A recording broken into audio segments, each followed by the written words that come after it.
This is our moment, building momentum, making a success of 2021.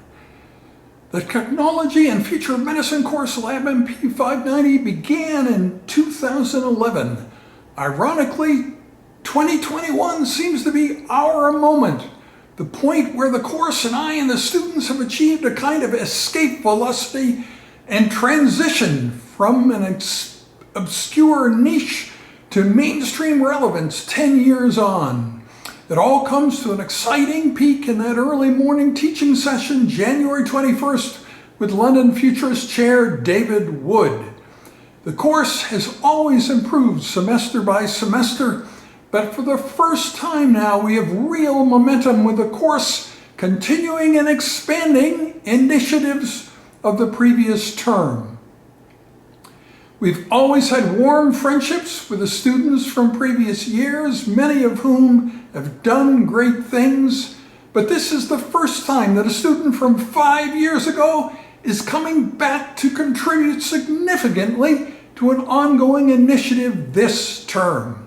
The face-to-face experiences of past years provide a good basis for strong remote connections now.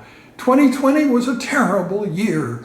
But as we recover from that disaster in 2021, we're achieving a level of success that always eluded us in the past. My decades-long personal story always had some interesting high points, but now is looking like it will culminate in not only the 30th anniversary celebration of the BAMF classification, but also many other high-level technology accomplishments in 2021.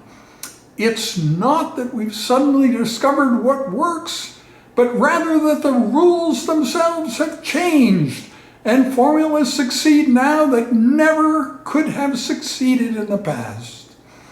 I was a man ahead of his time, teaching a course ahead of its time and contributing to a YouTube channel ahead of its time, but now suddenly all that fits the mainstream of 2021. It's now a satisfying story without loose ends. Student presentations that sound like they are coming from the middle of a conversation of unknown origin fit in 2021 because all of us alive now are coming into the middle of such an alien conversation and trying to make sense of it all. Intelligence in 2021 is the ability to do just that. Thanks for listening.